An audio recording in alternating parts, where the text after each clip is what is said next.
Okay, hello everyone, and welcome to the session. So, we will be discussing the direction where GameFi is heading, and well, we've invited four of the top major blockchain game industries companies. So let's go introducing yourselves one by one from Quinn, maybe. Hi, nice to meet you. I'm Quinn from D Labs Games. We just launched a game called Boxing Star X online and Telegram. So I'm excited to be here today to talk about GameFi. Yeah, hello everyone. Glad to meet you guys. And I'm Hasten Arena Fifth. I'm the founder of Arena Fifth. And actually, we have just launched our token called ACP on Gate. And also, we are going to release our new games in very near future. And glad to see you guys.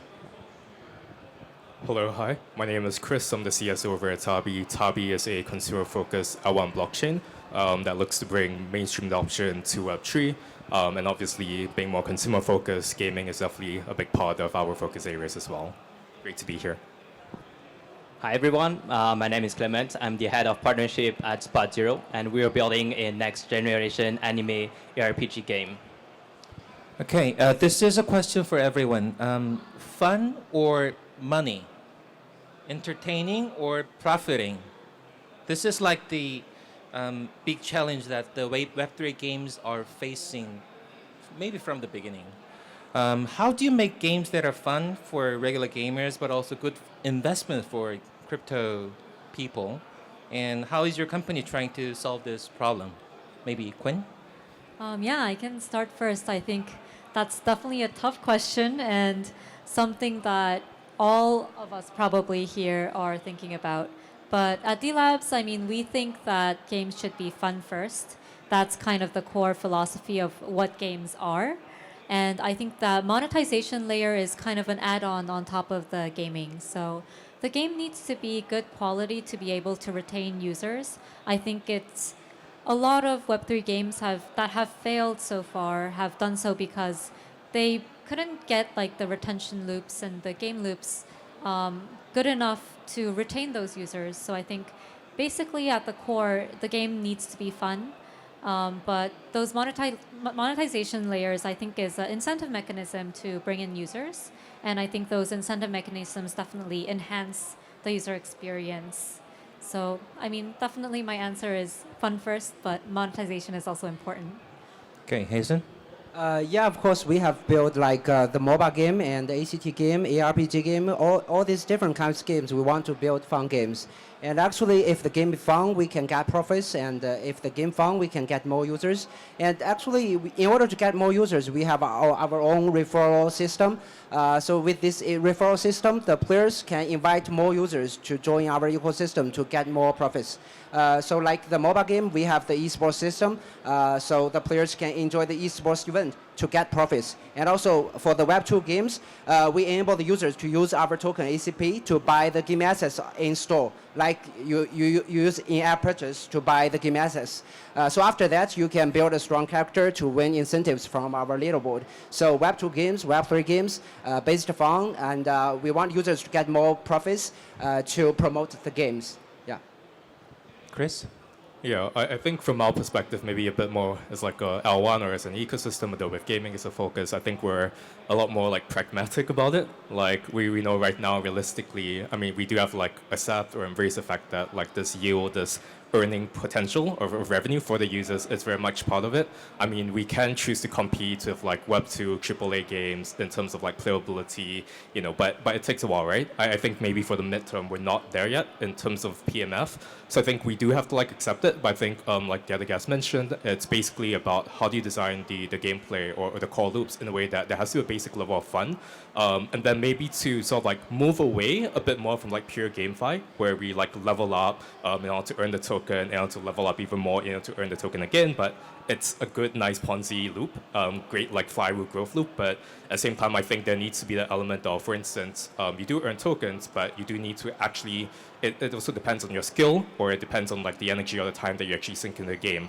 Or for instance, are we able to find like external sources of revenue that we can sort of like use to supplement it, so that it's not just this like yield this profit opportunity, it's not purely from the token or the game itself. For instance, like let's say in-game transactions fees, or like integrating DeFi modules within the game, or like just advertising costs, right? We take advertising revenue, we take this and we return that value back to the community and the users, so we can keep it a little bit more sustainable, so that when the market is bad, when token prices are down, apart from the game being fun, there is also this sort of like additional like base layer of yield that lets them earn a little bit. That's sort of like not directly correlated to the token itself. But yeah, that's how we've been thinking or trying to design around it.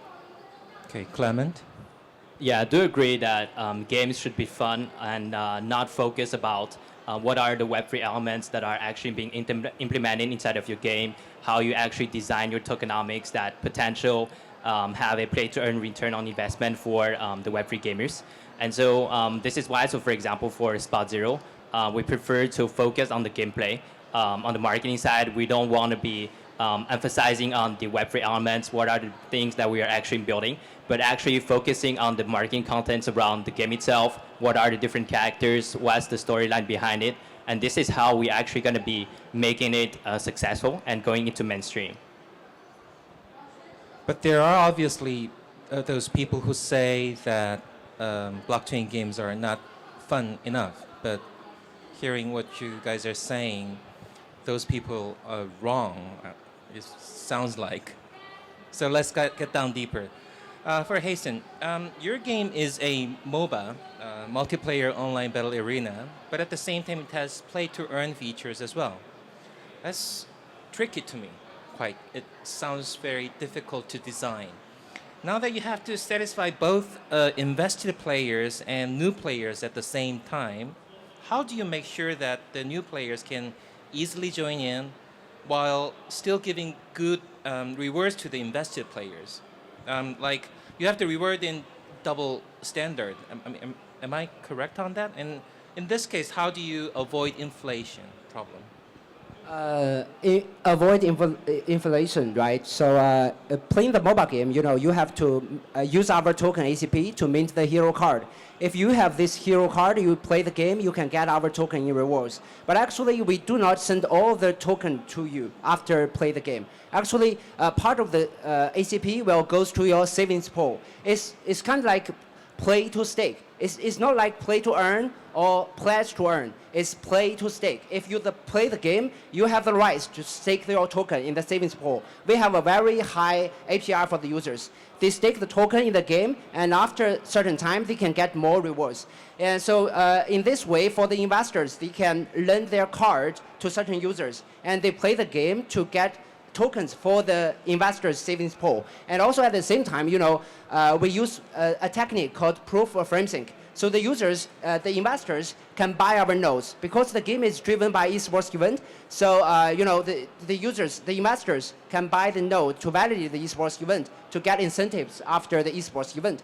So playing the game, they can get the incentives. You invest in node, can get the rewards. And also, you can buy cars to lend other users to get incentives.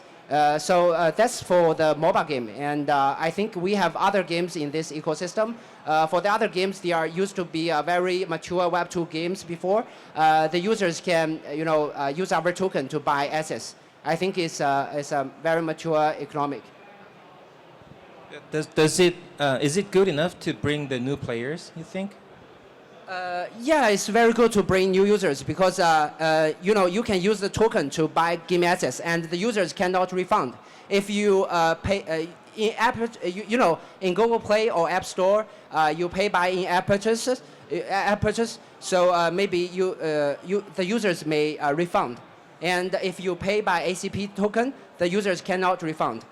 So after that, we can send incentives to the users who invite a user to pay ACP to buy the game assets.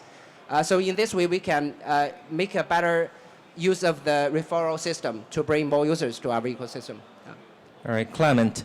Spot Zero combines traditional action RPG gameplay with NFT, which is a typical Web3 feature. And how are you introducing these blockchain features to those gamers who are not really sure about crypto? What do the players think about your strategies, if you have one? Well, so first, we think that Web3 should be being in the backend transparent, being there to enhance the overall gaming experience and not emphasizing on the return on investment. And so this is why, so when we design the game, we actually do have different modes. So let's say, for example, for Spot Zero, we do have an idle mode for the anime fans that really like anime culture, but they are not so good at playing games. So this is why the idle mode is there for them to enjoy the culture, enjoy the content, without really having to be good at playing the actual game. And then we have the ARPG part, where it's actually for the hardcore gamers that like challenges. To play the game, to challenge different bosses, they have to go like 3 or 5 times in order to get to the next level. And then we have the NFTs that are there to support those that are really looking for return on investment, so the time they're spending inside of the game for actual value. And so how we are actually making it, so the game is actually going to be published in both Web 2, Web 3. And so it's going to be pretty similar to traditional anime games, where through the gacha system, they're going to be able to get additional like either characters, skins, or gears. And potentially part of the pool system, they're going to get high-level items. And these are the ones that are going to be on-chain. And so we're not going to be making the difference for Web 2 or Web 3 users. They're going to be getting that item. Inside of the game, it's going to be similar. But for those that are looking for return on investment, they can actually trade and sell to other gamers, either coming from Web 2 or Web 3. And so this is actually how we make the balance between Web 2 anime consumers that are consuming the contents and those that are actually looking for return on investment. But have you ever thought about going purely Web 3? Well, so to be honest, we can't really say that Web3 is not sustainable, but in order to really get the masses into crypto, we actually have to consider about the user experience for the Web2 users that are coming to crypto. And so this is why we prefer to make it really simple, very transparent. So blockchain features being transparent in the backend, there to support the overall user experience. Thank you. Chris, your company has the polymorphic VM technology to help on-chain gamers run better, right?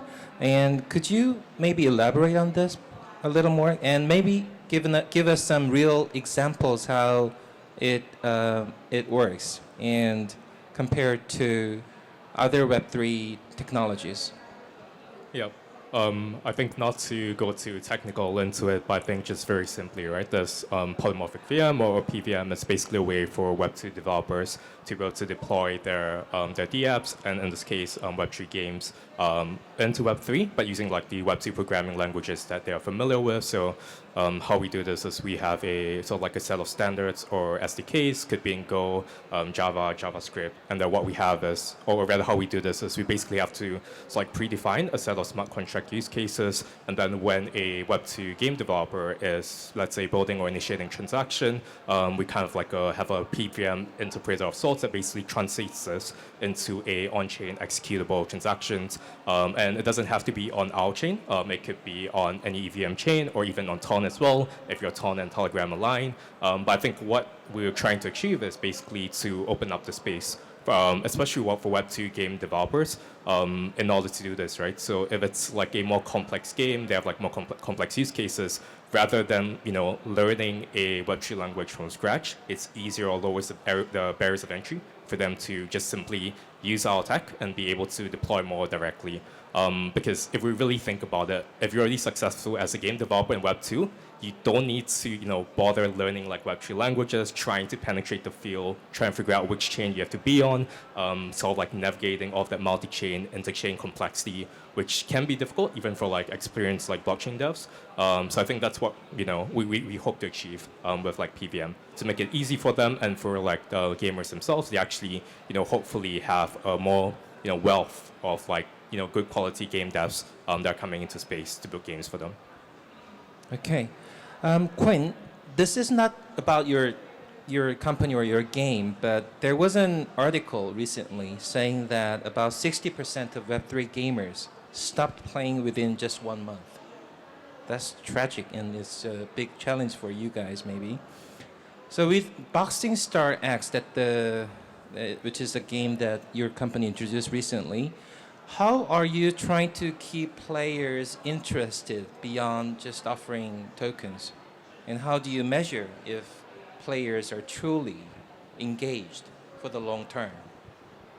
Yeah, I mean, that's a very good question, and I think something that all Web3 game developers are thinking about. Um, I think one thing that a lot of projects and games miss is they put the token up too front and really don't focus too much on the gameplay and the gameplay loops. But I think in the essence, the integration of like tokenized incentives, that's all a motivation structure that needs to be well designed, like how a game loop is designed. So it's a way to be able to balance that incentives, but also have that not be too much so that it doesn't overpower the gameplay itself. And what we're doing at D Labs, I mean, definitely one thing is building a solid game that and really tracking the data of users, of who play the game, the quality, the retention, the different funnel loops. So we take a pretty scientific approach in terms of game development and updates. So we look at retention, and in order to improve retention, I think something that's really important is being able to track all the funnels and see where users really flow out or flow in, where users get more engaged. So I think it's more of a science in that part. I think it's a combination of like a science and an art. So the art part is about community building, and I think that also plays a big role in terms of retention. So building a really strong core community around your game, having a lot of events. We do things like game nights, a lot of events in Discord. So and continuous mentioning of where we're going as a company, as a game, what we're intending to do. I think that kind of communication with the community is super important. So those are some of the metrics, some of the things that we do to keep our users engaged and retained. And I think a lot of projects miss this and only focus on emphasizing the token side of things, which is also important, but there's also a lot of different other things that, in terms of gaming, that you need to really integrate together so that it comes together as a whole. Well, that leads to my next question for you too. And many games with tokens actually have struggled to stay economically healthy. And do you have any special safeguards to avoid the quick dumping after airdrops? Like we saw that happened with games like Hamster Combat. And how do you balance giving rewards to players and now, giving rewards now versus creating long-term value? Yeah, I mean, I think what we do, we have kind of a loyalty program like within the D-Labs ecosystem as well.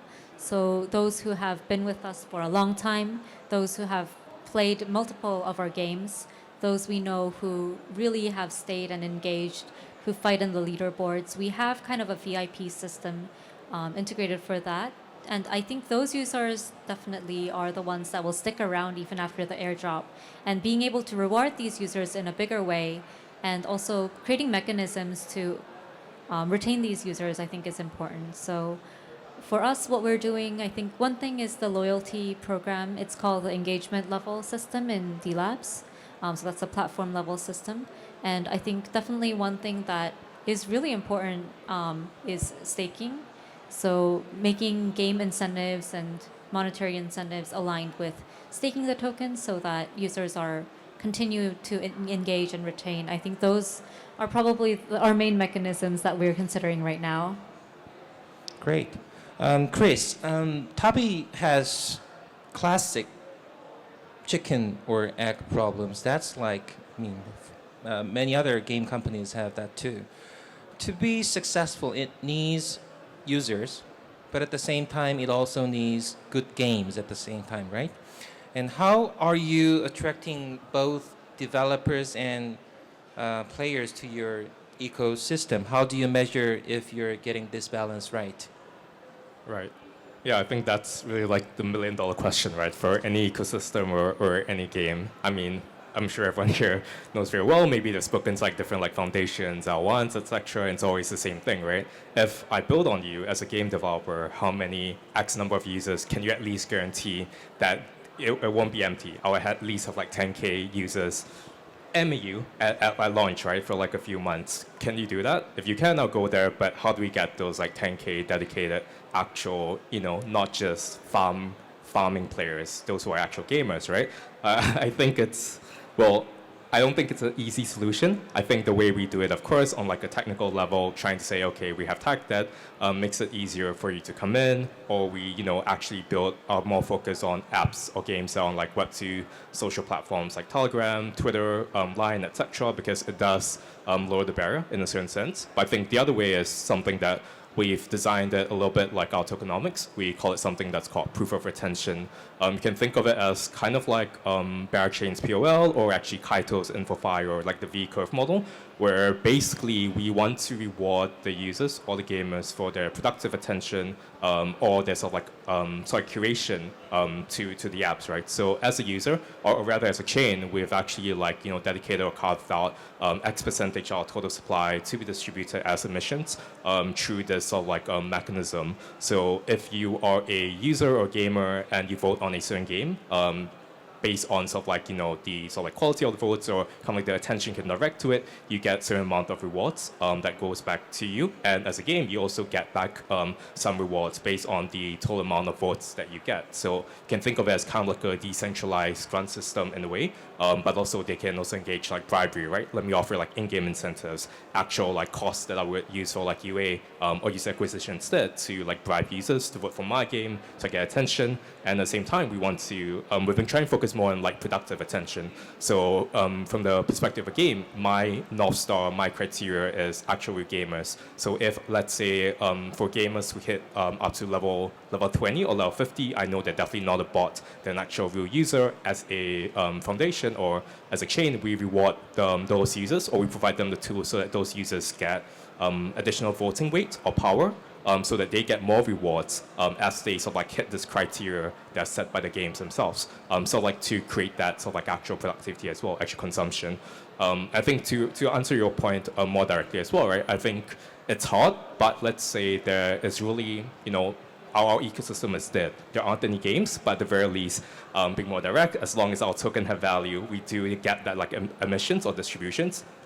We will have at least one game, I think, or a few games who are attracted to come in because they get to get that sort of like token grants, which they can use, or they get to acquire or capture the majority of attention from our ecosystem, which they can then use to like kick off that flywheel.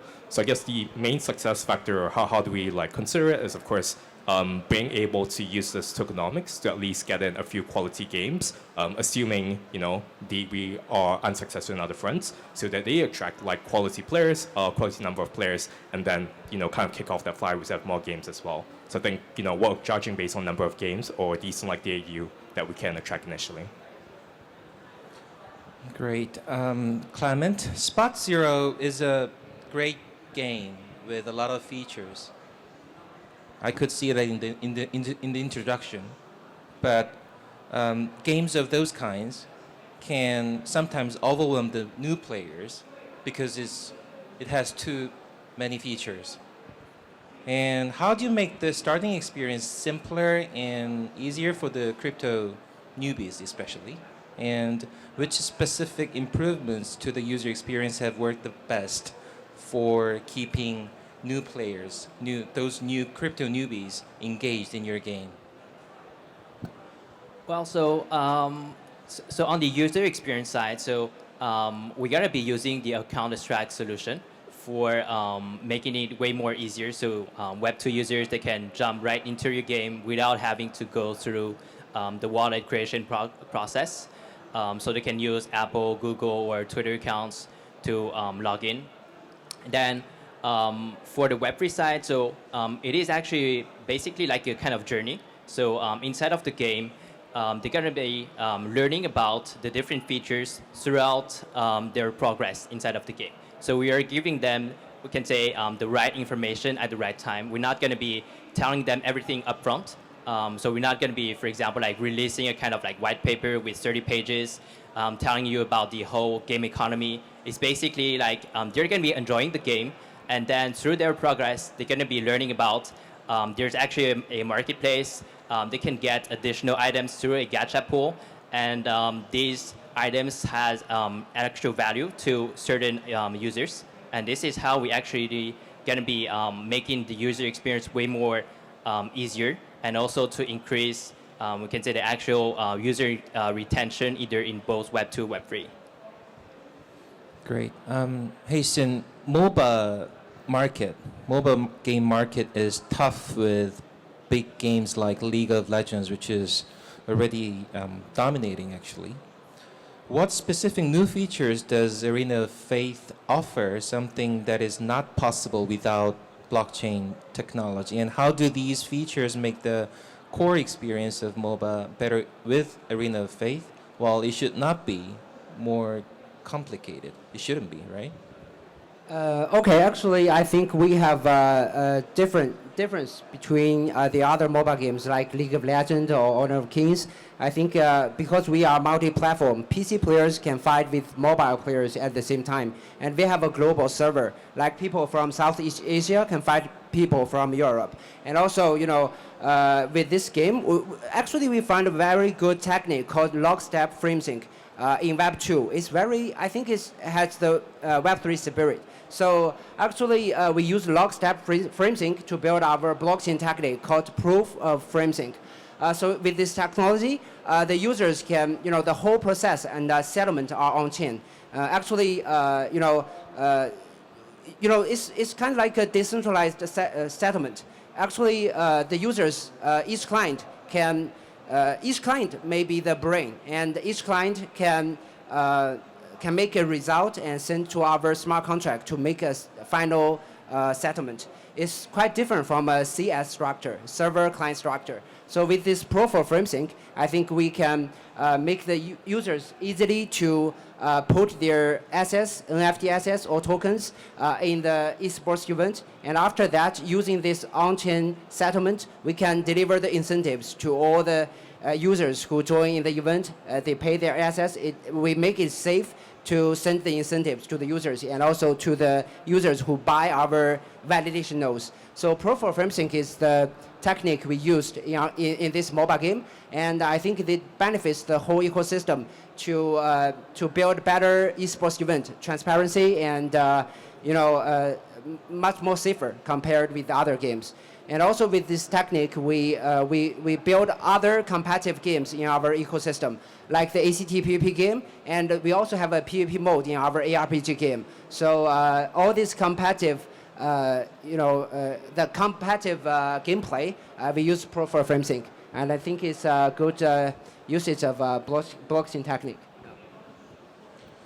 Okay. Now, Chris, many people still think that because of the technical issues, blockchain games are not as good as mainstream games. How is Tabi's technology addressing specific problems like transaction fees that are too high, payment systems that are too complicated, or the interfaces that are too clunky, which in result frustrate players coming from traditional games?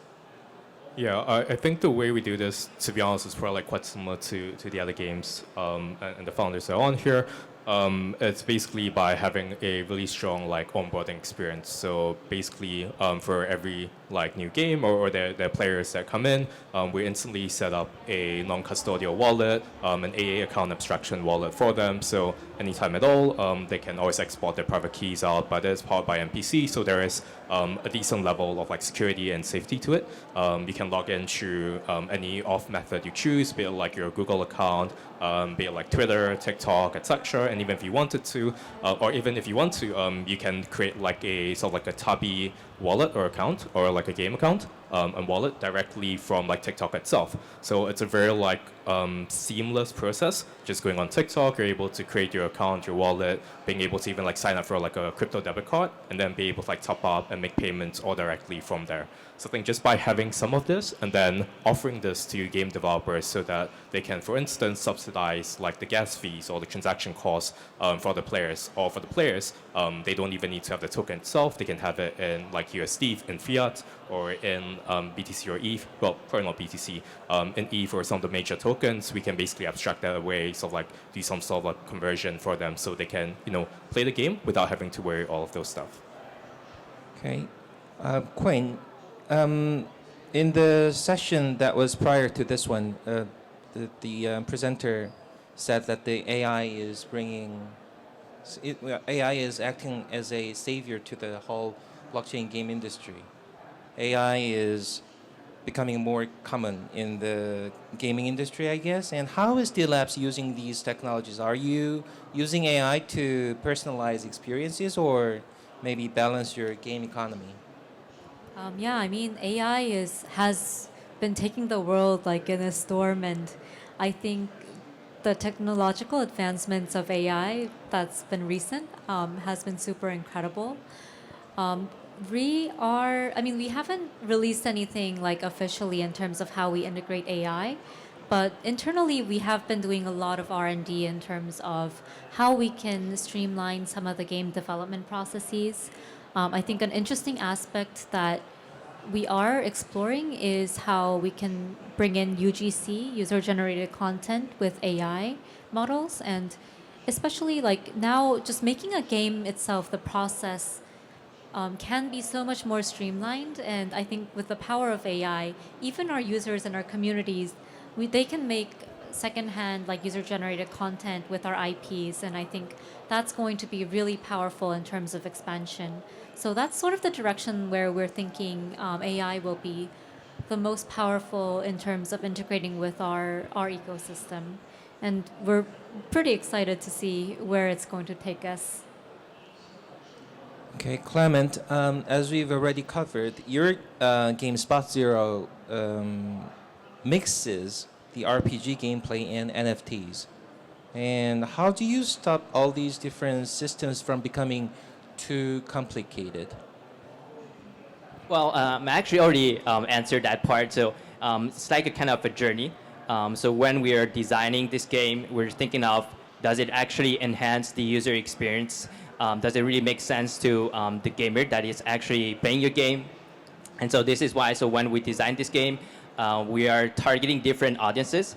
We have the idle mode for the anime lovers that are not so good at gaming. We do have the ARPG combat for the hardcore gamers. And then we do have the blockchain technologies for those that are looking to get their time investment into real value.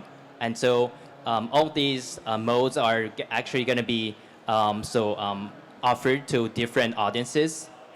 And it's like a journey. They will be unlocking those features through their progress. And so this is why we don't want to be talking too much about all the Web3 features, what are the NFT elements inside of the game.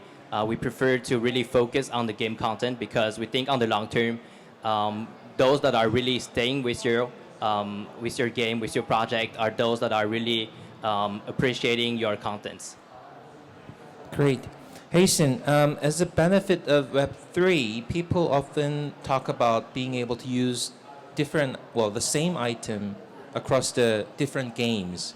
With the Arena of Faith, is it designed with this kind of philosophy? And in that case, how do you make sure that the players' NFTs or currencies stay valuable in a wider ecosystem? Because our token can be used in different games, and also you can burn the token to mint different NFTs in different games. And actually, the mobile game, we have lots of famous heroes, and we built the ACT game. The users can use the same hero NFTs in the new game. So the NFTs are interoperable in different games. So if you have a game assets NFT like the hero card NFTs, you can also use this mining machine to farm our token in the new games. And playing the new game, we have more incentives, and we have new referral systems. Let the users to invite more users to join the new games and get more consumers, because only one game do not last a very long time, and especially for the users who pay for a game. So we build each time we build a new game, the old assets can be available in the new game, and also we use the referral system to get more users. Like this. All right. Here comes the last question. Looking ahead to the next year and a half or 2 years, what do you think will be the breakthrough that finally brings Web 2 and Web 3 gaming communities together? Specifically, what is your company's strategy for this matter? From Clement? Well, I think gaming studios, they should go back to the fundamentals like we started. So we need to think of why are gamers actually playing your game, because it's fun, because it is a quality game, you spend time on it, and not because you can actually make money. And so in order to be sustainable on the long term, so you need to have revenue. And so this is the same prime for both Web 2, Web 3 gaming studios. If you want to get the attention of potential consumers, you need to focus on what they actually like. So it is about the gaming content. Chris? Yeah, I think it's probably we probably need to see like another game that's on the same level or scale at the same as like Axie Infinity or Steppen, right? I think they have had their flaws, but I think we do need that sort of kind of level where it really gets the mainstream Web 2 attention. You actually have your neighbor's friend, your classmate, all playing that. I think the way we do that is, of course, being like mobile first, being like, building onto like Web2 social platforms, like on Telegram, Line, just because of that accessibility. And of course, you do need like actual strong quality gameplay. And then finally, I think it's really that sustainability, right? No matter what, why do we expect them to come over to Web3? Are we competing just on the content? If not, I do personally think there still has to be that yield component when it comes to like Web3 games. But how do we make that sustainable? Not something that collapses when it's a bear market or collapses because of the game internals like tokenomic flaws, but something that can allow them to make like a bit of money here and there, but it's still like a fun game to play and kind of like at the same level as well as the other Web2 games. I think for us at Tabi, the way we're going about it is we're incubating our own games on the side actually. Some of them have actually done pretty well with like peak of like 2 million MAU, have gotten like millions in like USD revenue without the token. So I guess the next step for us is how do we convert that into on-chain? How do we convert that to have like more tokenomics involved? But yeah. Hazen?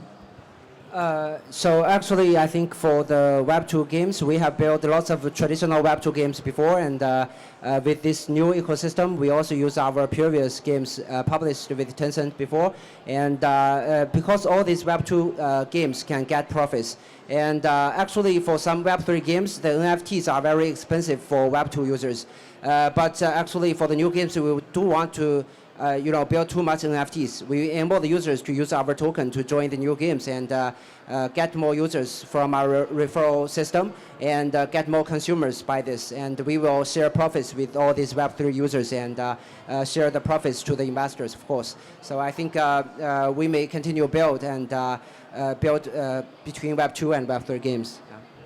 Quinn?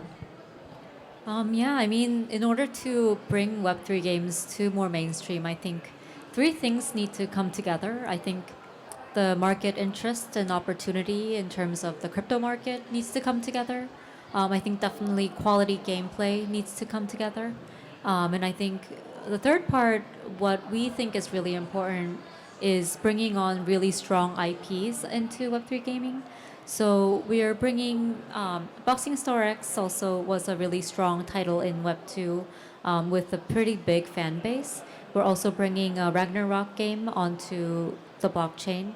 So I think bringing on strong IPs, not just with us, but also in the whole ecosystem, I think that's going to be also pretty important in unlocking that Web2 user onboarding. Thank you, speakers. Thank you for joining us.